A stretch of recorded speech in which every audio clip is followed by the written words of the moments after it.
Nyari kos di Bali susah, mahal, banyak calo kos, banyak yang kena tipu. Apa iya? Bisa iya, bisa tidak, tergantung cara nyarinya. Kalau cuma ngandelin info di Facebook, ya kemungkinan besar bakalan susah.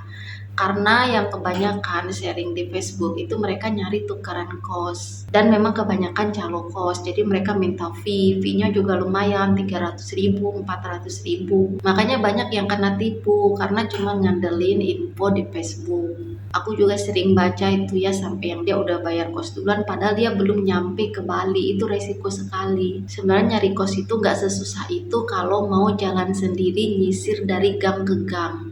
Untuk menghindari kena tipu, sebenarnya dari postingan Facebook itu kalau kita lihat misalnya antara harga kos dengan fasilitas dan gambar-gambar yang diperlihatkan itu terlalu nggak masuk akal, itu sudah pasti kemungkinan besar itu memang nipu.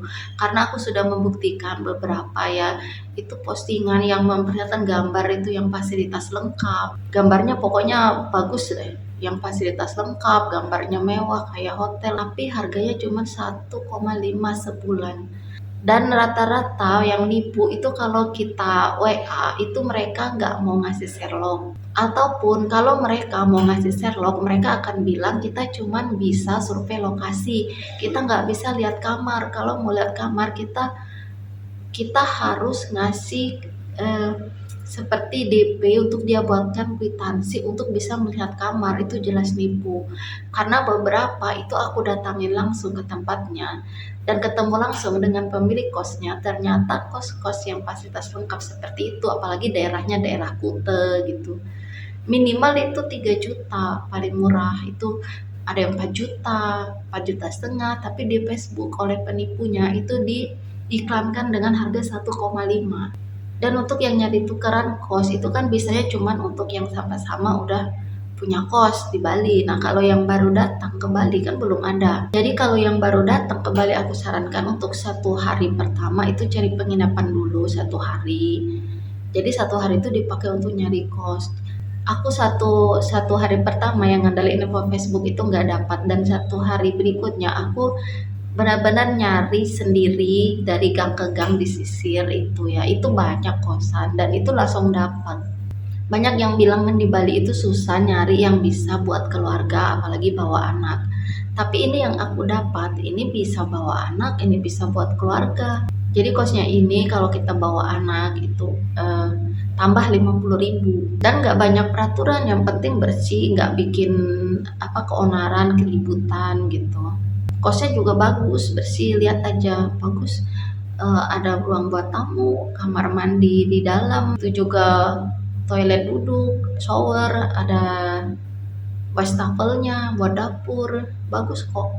Dan langsung dapat pas nyisir sendiri, jalan sendiri. Jadi kalau misalnya belum nyampe ke Bali terus kan baca terus ngeliat info-info di Bali itu susah nyari kos begini begitu, jangan langsung ketakutan, jangan langsung terlalu khawatir atau takut sehingga akhirnya kena tipu. Belum nyampe ke Bali sudah mentransfer untuk bayar kos, sampai di sini nggak ada. Datang aja, jangan takut.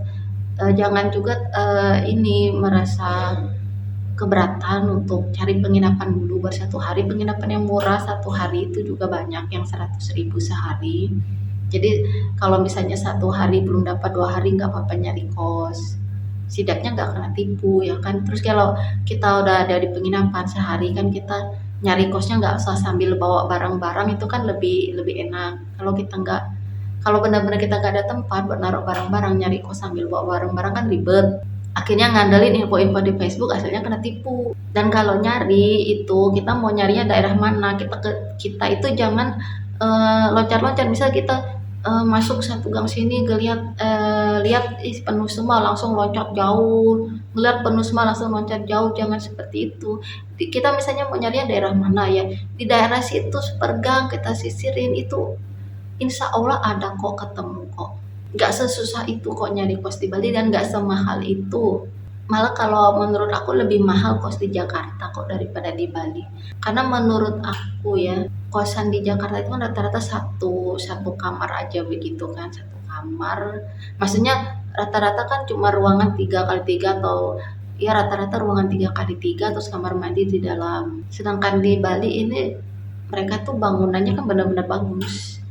karena memang mereka kalau membangun itu kayaknya nggak mau asal-asalan, jadi rata-rata bangunnya memang bagus, kamar mandinya bagus, nggak cuma ruangan 3x3, dan nggak semahal dan nggak sesusah berita-berita. Saran aku kalau nggak mau kena tipu nyari kos di Bali, jalan sendiri, cari per gang. Kecuali kita punya teman yang udah tinggal di Bali, kita bisa minta info sama teman. Tapi kalau kita nggak punya teman, ya kita jalan sendiri. Buktinya aku jalan sendiri 1 hari aku dapat kosan di Bali dan nggak sesusah itu. Dan ini kosnya bisa bawa keluarga, bisa bawa anak, bisa masak, bisa jemur di luar.